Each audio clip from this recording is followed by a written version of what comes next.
the confidence is the most expensive thing you'll wear. Mm-hmm. And they just assume it because of how I carry myself and how I've showed up in spaces for so many years. But I'll tell you, I'm that girl that'll tell you in 5 seconds, girl, Salvation Army, mm-hmm. because it's about how you wear it. So I would say, again, confidence is the most expensive thing because it's how you're showing up. What is your posture like? What is your vernacular like? Like, what is your presence when you walk into a room?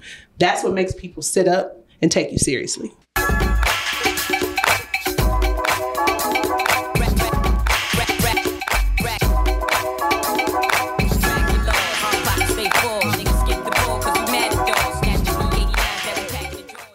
What up, though, Black Fridays family? Welcome back to another installment of the Black Fridays podcast. Now, today I am sitting here with a Black woman tech founder here in the city of Detroit, Miss Kaleena. How are you?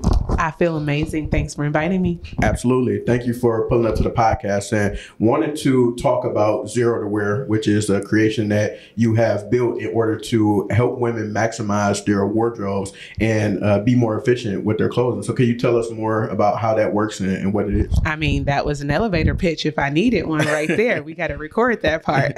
Copy and paste. For sure. Yes. No, Zero to Wear is in short, it's a wardrobe app that allows you to capture, curate, and connect your clothing pieces in order to enhance your personal style. And so I want not just women, because that's who I thought I was talking to. I started with that because I'm a woman and I know how we think and how we dress.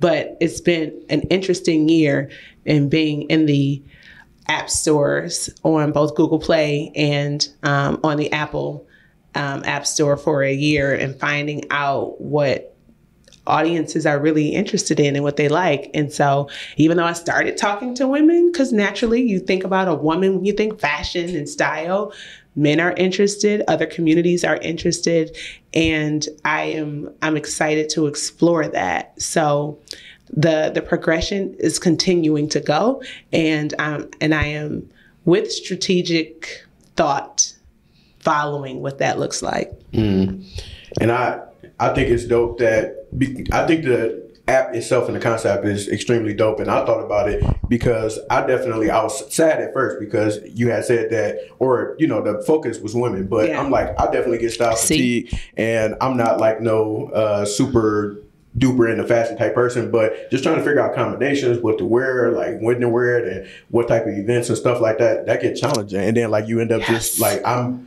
definitely a person that will go and just buy something and be like, oh, I don't have nothing to wear. Let me go get another outfit. And I don't necessarily need another outfit. You just got to play around with what you actually have. You're definitely an ambassador and you don't even know. You hit on a couple of points, and that first one is men wanted to be included. I mean, my brother was like, can I use this? Is it okay? And I'm like, yeah, absolutely. Like, go ahead, test that hypothesis for me. Mm-hmm. And as we see on social media and just this more inclusive culture, that men are being invited into these spaces that we have dominated, but it doesn't mean that a little head nod can't go further. Mm-hmm. And so not just that, but the sustainability portion of it. Decision fatigue is a thing. I mean, founders wear many hats. And we don't have time. We don't have time to think. And who really has the bread to burn like that every single time it's time to get dressed for something?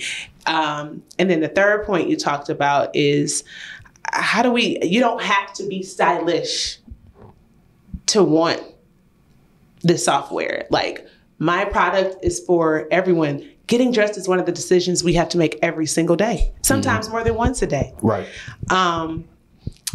And so it's not just for somebody who considers themselves a fashionista or a stylish guy.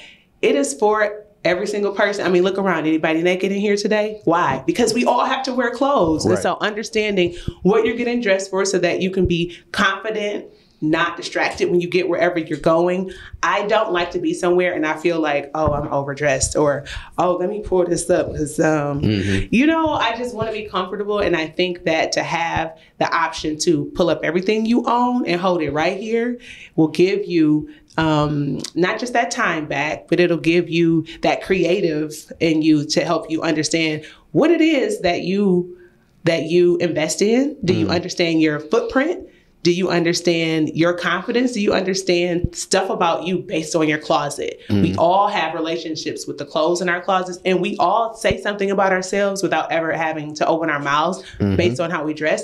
We all have these natural biases. I know this is a very DEI, inclusive awareness kind of time in life, but we have natural biases. Yeah, me wearing a hoodie versus Brad wearing a hoodie is pretty a little different. much. It says something different. So we all say different things, and we express ourselves through fashion. It's one of the many things that we can control that gives us self-expression in a way that really over time, culturally, generationally, during different time periods and eras, how you dressed said something. It said something about your class, what class you were in. It said something about your economic status. I'm starting to study different periods biblically where clothing were so important. And I just overlooked that growing up in the church. Like, wow, no, that really meant something. Like Joseph's coat, I'm curious now, what did that coat look like for real? Like they were mad. Yeah. So it must have been a dope coat. And then how significant it was in his life and what he ended up doing later for his family and his people. And so that's biblical, right? And then you could just take it to periods of kings and queens and how people wore specific things for a certain period of time when they were mourning. Clothes mean so much. Think about today. Today, what different outfits and different fashion statements mean to different people culturally. In the music industry, in the entertainment industry, just regular. Even how economically, when we look at the workforce, how it used to be no tattoos, no piercings, you have to wear this. And now it is like, those are not selling points. You want somebody to work for you, you have to take them as they are. Right. And so you can express yourself even at work. That's dope. That's dope. And I have some follow-up questions for you, of course, but I want to introduce you to my favorite part of Black Fridays, which is Freestyle Fridays.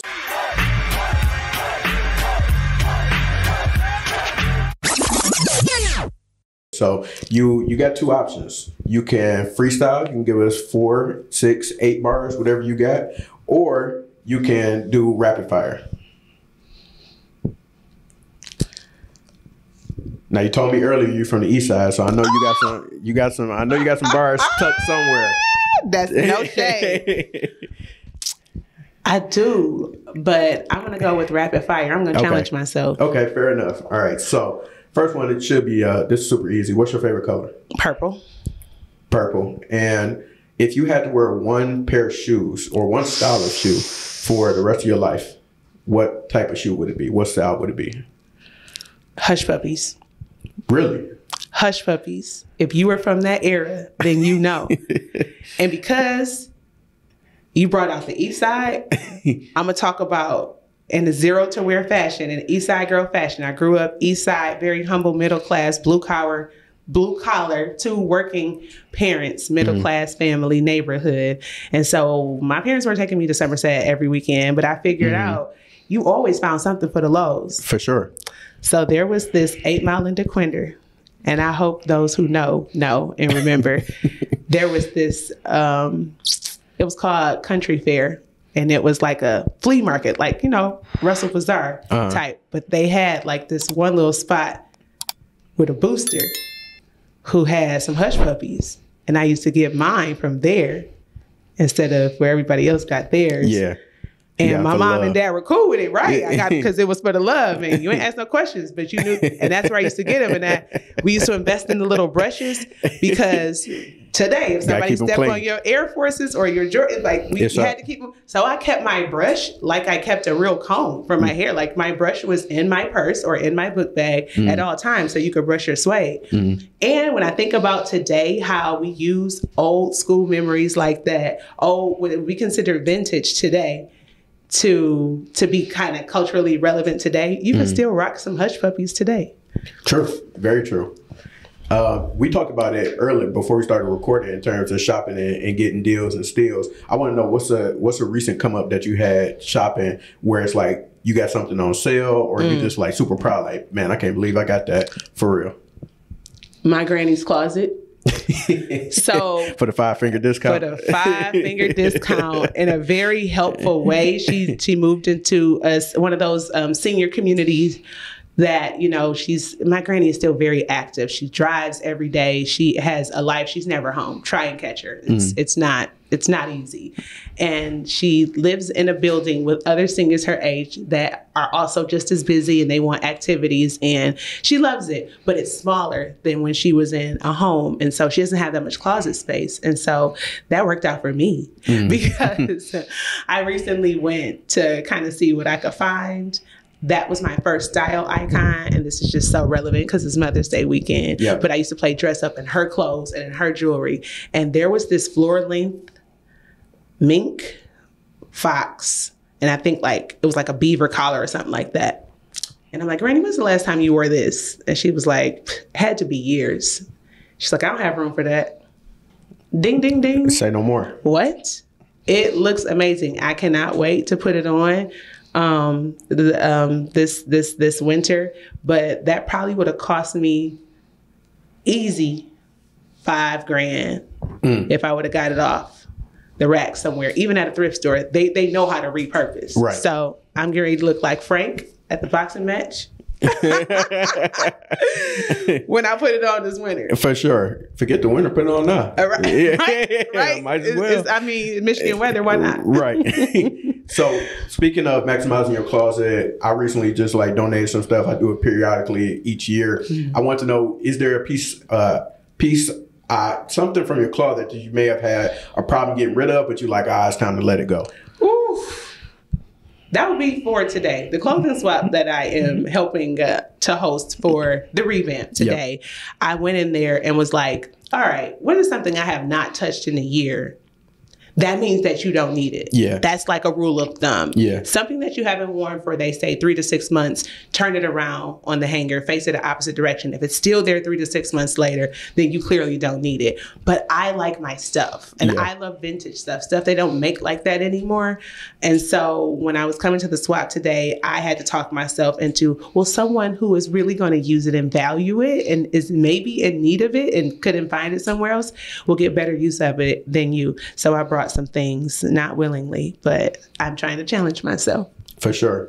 And last but not least, what's a song or an album that you have on repeat right now? Ooh. Charity from Detroit. Yeah. Cruel. Yep. And Eclipse on repeat right now. There's some stuff going on right now in my life where they just hit with the melody and with the reflections, because I am peeling back some layers and questioning some parts of me. And both of those songs resonate. She also is Legacy Detroiter. Black Friday's alumni. Absolutely. Absolutely. And we kind of grew up in some similar circles. She was homeschooled, came from a very religious background. And then the church where I grew up in, she would be at like some of our church retreats. Like we would go to Spring Arbor. You know how the church kids, we always have like the summer, fall, winter, every single day, some sort of Bible something in our lives. And so I remember, she's younger than I, but I remember her running around with the Hamptons, who I grew up with. And so to see her blossom as a creative artist, it also resonates with me in blossoming under the shadow of the church kid. That used to define us, and that's who we were, and that was all we were. And to see who you become as an individual, still in his image, but just as an individual, creative and artist, that's what Zero to Where is for me. And I think I stifled that, thinking like, if it wasn't churchy, then I couldn't do it. Not knowing that if he created you in his image, then that includes that part of you. And to see her do that, I just love it. But the music is amazing. Yeah, top tier. Yes. Top tier. Well, thank you for participating in Freestyle Fridays and engaging in the randomness. So I want you to kind of take us through the user experience. So I download the app, and what happens next? Like, what are the features that I have available to me in order to help me maximize my wardrobe, figure out to wear those type of things? What will people get when they download the app? Oh, I'm going to give you the now and the coming up right away. Okay. Right now, as a user, and it's a user right now, I would upload my clothing pieces. So you take a picture of everything? Yes, but no pressure. You cannot build Rome in a day. Yeah. If you're like me, you have a closet full of stuff. I've been doing the I Got 5 on it challenge where just take 5 pictures a week. And eventually, all your stuff will be in there. Mm-hmm. And so once you do that, then you categorize it. Is this a top? Is this a bottom? Or is this a shoe? Once you go ahead and figure out which category you want that to be in, you have the option with swipe technology to scroll through all your tops, all your bottoms, all your shoes. Then you can put together, you can mix and match. I want that hoodie with these jeans. No, never mind. With this pair of slacks, with these shoes. No, actually, I like these shoes. And if you like them both, save both of those looks. And then you can name it to wherever you want to wear it to, or you could save it for later because that's dope and I don't want to forget that. Or you could say, these are all my summer tops. These are all my chartreuse tops. These are all my black pumps. The organization that all of us don't have those MTV Cribs type closets. And I'm the type, when I like to shop, I want to know, ooh, what did this go with at home? And so instead of me using this, then I can just pull up for it's almost think about a Dropbox. It's my inventory of what I have at home. I'm not telling you to never shop again. I'm not crazy. I know we love a good sale. Right. But do you understand what you have already when you're going to invest? Do you understand if you already have 12 of those and you don't need any more? Or, okay, this is 13, but this is because I'm going to rock it this way instead, or it's time to let that go. Do you understand all that? Because then I feel like it can help you even when you understand what you need to rid of or replace. And then who is in need of what you may not need anymore. So that's what it is now. However, those users are now going to be called members because there will be 2 different styles of the platform. There's going to be the side where you're a member and you're able to do everything I just said. But what I've learned in the year that we've been in the market is that people are still like, okay, my closet is uploaded, but I don't know how to look fly. Are you coming over here, Kaleena, to help me put it? That's not my ministry. I thought I was empowering you. I thought that you were going to feel so confident that you could put stuff together to look like you want to look. Some people still don't have that, and that's okay. But I can't be that for them. And there's really no yellow pages for stylists. Right. Unless you are in the entertainment industry or you're in the fashion industry, you're on a set for a wardrobe, you don't really know where to find a stylist. In Detroit, we have some, but there's some that don't get the visibility they need. And then there's some that are butterflies that have been here and they really need clientele and visibility outside of our region. So that became the major pain point as I was asking people, uploading the clothing was one. And then we have AI and technology down the line in my user roadmap for that. But they really still don't understand how to put stuff together. So we're creating almost a Tinder for stylists where, yes, you can swipe and scroll through your closet choices, but you also will be able to choose from a stylist.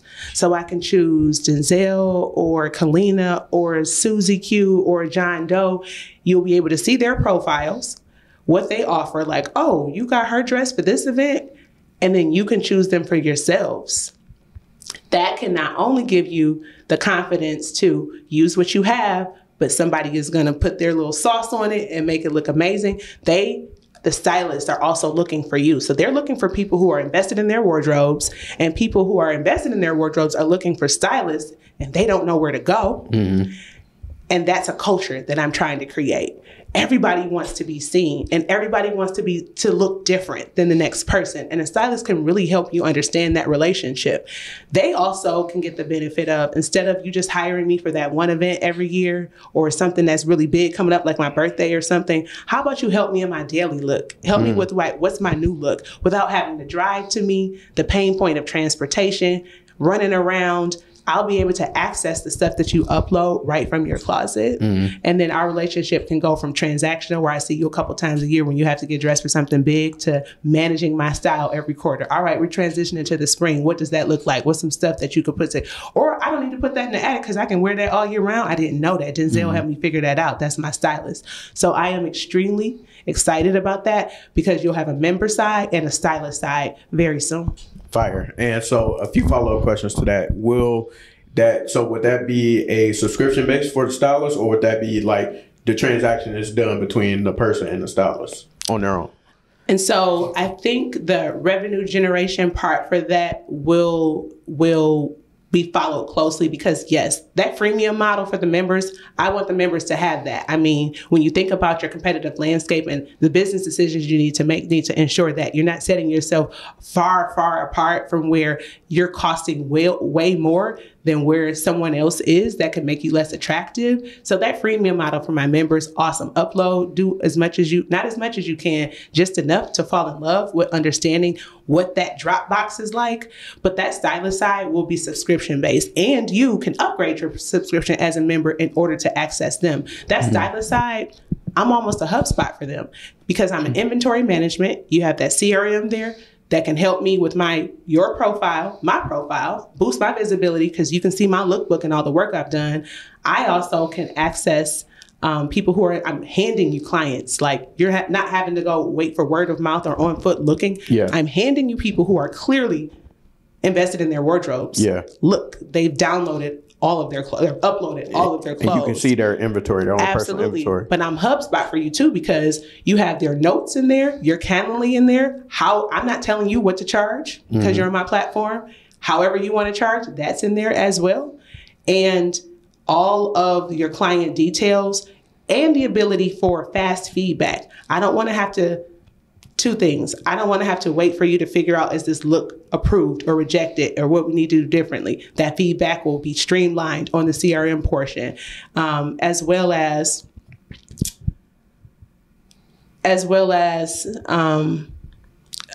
being able to suggest items for you. And so exploring all of that, I think, is going to be fun. It'll be fast.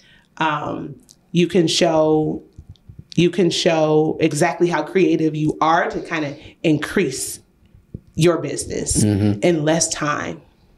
And I'm not managing your price. Fire. And excuse me.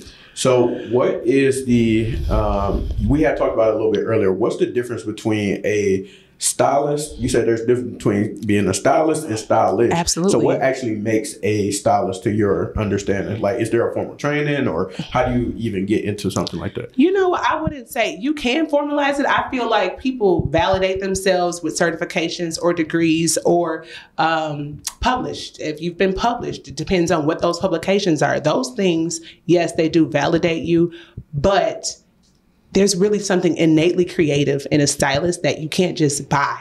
You either have it or you don't, or you've had so many years in the game that you've curated and made yourself. You're made.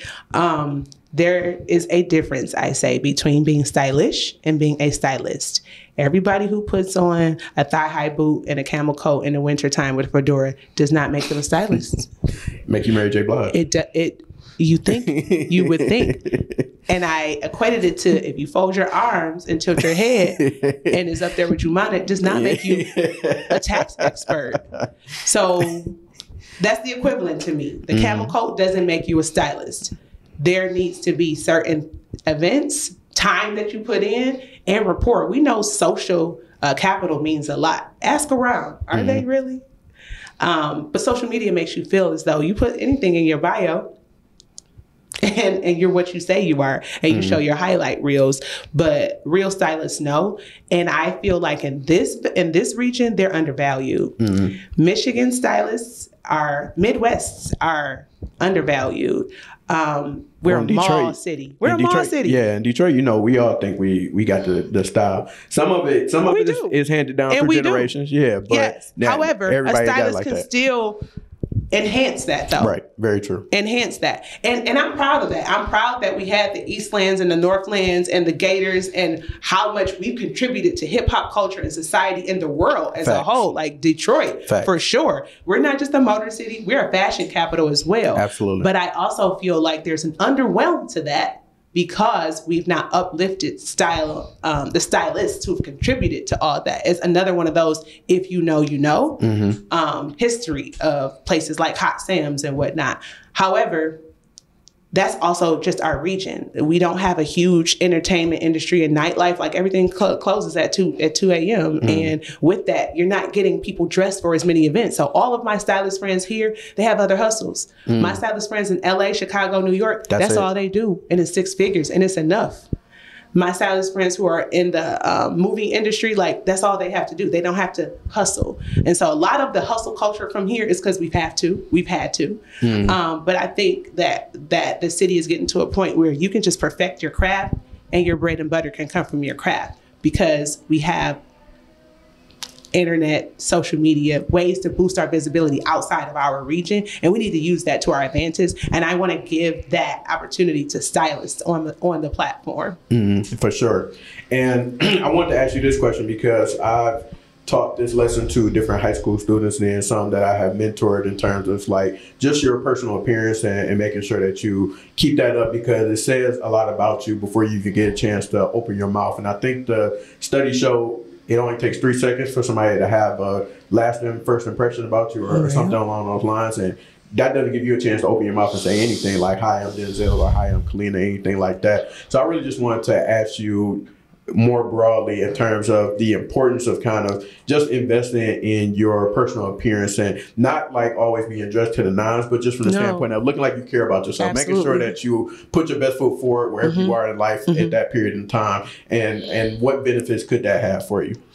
So I love to say style is a way of speaking without opening your mouth. And if you had 3 minutes to make an impression, you can't make a first impression 2 times. It doesn't need to be a label. Doesn't need to be a designer. It doesn't need to cost you more than what you need to from a hand-me-down or thrifting. I am a huge advocate. It is how you're dressing for your body type. Is something swallowing you or something extremely tight? How are you clean? The cleanliness. Just if you've kept up your hygiene, you could have on a Walmart $5 white tee. It is your confidence. Do you look confident? Are you sitting up? Are you looking someone directly in their eye? That confidence, somebody would assume like, I wonder what kind of label that is. I know that's not just by the way, people assume because I'm Kaleena that everything I wear costs so much money. I don't play those games. I mean, yes, I do. There are some things that I like to invest in, but for the most part, I enjoy just the confidence is the most expensive thing you'll wear. And they just assume it because of how I carry myself and how I've showed up in spaces for so many years. But I'll tell you, I'm that girl that'll tell you in 5 seconds, girl, Salvation Army, because it's about how you wear it. So I would say, again, this confidence is the most expensive thing because it's how you're showing up. What is your posture like? What is your vernacular like? Like, what is your presence when you walk into a room? That's what makes people sit up and take you seriously. For sure. And that's something that I struggle with like younger years, just in terms of you thought it was a downgrade to wear hand-me-downs or Salvation Army clothes and things like that. I was in Business Professionals of America, BPA. Me too. So, see, look at that. Look at God. I placed 4th in America. Alaska beat me out when I was a senior in high school. That's hilarious. Alaska, we coming for y'all. And we coming for revenge. But like when I used to have to get business type clothes for that, I didn't have that in the household. So like having to go to Salvation Army and get those, like didn't feel the best at that time wearing those. But then like I started to realize the power and the impact of that because nobody knew I got that stuff from Salvation Army for that shirt for $6, those pants for 10 and the shoes for 15 and now or it's whatever. Trending. Yeah. And now everybody, we've been on this. Yeah, everybody is thrifting and all that type of stuff. I love a good thrift myself, but you definitely gotta, pack your patience when it comes to that. And now that going down that line of questioning, I wanted to ask, do you have any tips for thrifting for people who may want to try to put together a style for either budget or if they just want to find something that's vintage and piece it together? Like, do you got some tips on how people can go and finesse some thrift store finds? 2 things. Do it afraid. Sometimes in your mind, you might think something doesn't make sense, but do it anyway, because there's individuality that, again, feeds that confidence piece. This is how I did it. And then the second thing would be, it's not new. It doesn't need to be new in order to make sense. But with thrifting, style miles, I invest in a lot of things that have style miles. This blazer is from a Casper suit. This was thrifted, but it's relevant today. This color, how it's tailored, how it fits. It's timeless. It's probably older than me. Yeah. something that is not on trend, that is here today, gone tomorrow, but will take you through the years or take you through a couple years at least. Those are the things that you can transition from day to night, from brunch to date night. Invest in those type of things because you get 10, 12, 20 wears out of that one staple piece, depending on how you wear it. Mm-hmm. And I almost forgot to ask you this question, but what was your journey into fashion and kind of being a part of this space? What led you to want to be more thoughtful about how people consider their own fashion and your own? So I would say it's always a layered question when someone asks me, how long have you been in business? Because this has always been who I am. And I think more people, it's more than just me. This isn't just something that I have. We all innately have this ability to be seen in the way we want to be seen. And our closets tell a story. There are things in my closet from different time periods, like, oh, this was before I had kids. This is how I used to dress, to, oh, this is how I've grown now. And as a kid, I always had the stigma that we do here in Detroit of East Side versus West Side. And I lived East, but I went to school with a lot of peers that lived in affluent communities West. And I was insecure about my middle class neighborhood and my middle class clothes versus their Somerset type of clothes. And they lived in Sherwood Forest or Boston Edison, or just had what I considered sprawling estates back then. And I would cover it. Now, they didn't bully me. No one told me that I didn't, like that my clothes weren't fresh at the time. Some of the vernacular we used. But in my mind, I always looked up to like my older aunties and cousins. I wanted like a bob, like T-Boz and the French rolls. I always wanted to be grown. I always wanted to look grown. I wanted oversized, exaggerated shoulders. And I was the oldest of four. And my parents were very much like, you're a little girl, you're going to wear these barrettes. And so I figured out how to make the clothes that I had in my closet look like I wanted. And I used the labels during one period when I was very, you know how you're insecure as a kid. You're trying to figure out who you are. What is your identity? How are you blending in? And I always used the clothes to mask my insecurities. Now, again, those are my insecurities because I think that comes with growing up, figuring out who you are. But as long as I had my baby fat cat, my Coach tag, my Nautica jacket, my sculpture ponytail, I blended with everyone else to a fault because I always still wanted to stand out. But I figured out how to stand out with what I had. Again, to take my report card to the pinnacle so I could get 20% off for every A I had, 15% off for every B I had. They didn't even address the C's and under, but that was enough for me and my aunt, who's only 2 years older than me, so we're more like sisters. We would go in there and split the cost of some Sergio, some Parasuco, and then she went to Murray Wright, I went to Renaissance. Switch them up. You wearing it this week, I'm wearing it that week. And I was fly. I was dope. And everybody thought like, she got it. It was just what I thought was out of survival. What I considered survival was really an art. Mm. And then even as I went to college, we're on a college budget, but I still wanted to go to Fake the Funk and my friends who were at HBCUs, all their homecomings, and look fly. Mm. And I figured out how to remix everybody's outfits. Like, what am I Von Dutch hat that I wore to Fake the Funk? How was I going to wear it to Gramblin's homecoming and look different? And figured it out. And it just looked like she still got money and she in college. Not really, but I figured out how to remix my closet and make it, or this was before Instagram. This is before Facebook, right? Mm. So I joke and say my first runway was the same one as everybody else's. It was when you went to sharpen your pencil at the front of the class and everybody validated what you had on. Mm-hmm. I didn't even need my pencil sharpened, but I wanted you to see what I had on though. Mm-hmm. And so those were the likes and the followers when people thought you were so fresh and so fly. That's where this all started for me. And the ability to see everything in my closet at once. I really thought we had it when the movie Clueless came out. I just knew. And so here I am all grown up and it's still not a thing. And so I'm putting the technology behind it to make this conversation go further. Absolutely.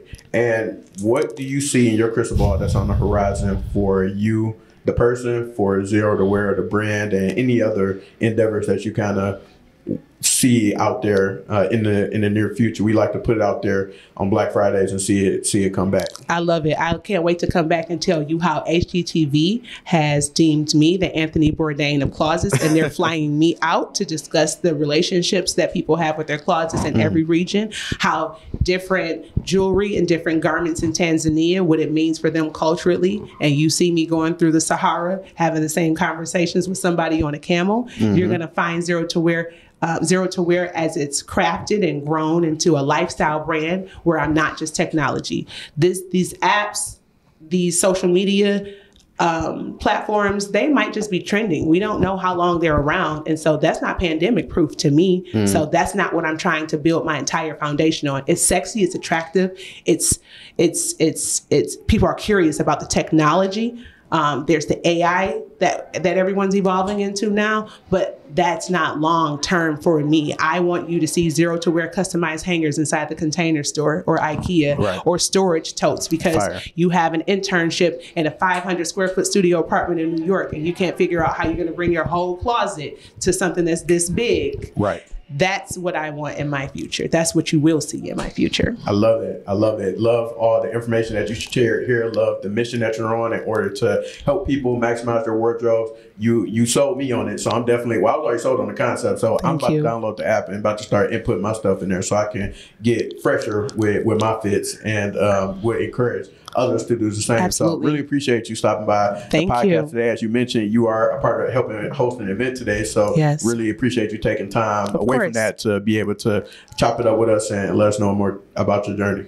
Thank you. And I would echo those sentiments that everyone goes to download the app today, which you see will be changing very soon as we get ready to relaunch and rebrand end of Q2, top of Q3, the software that's happening behind the scenes to add that stylist CRM, to add different features that will really help you to explore your relationship with your clothes and get you excited and find someone to help you really enhance your personal style is coming sooner than later. Fire. Well, everybody, before I forget, where can people find you? Social media, website, all that stuff. So if you look up on Instagram at Kaleena Regina, KALEENA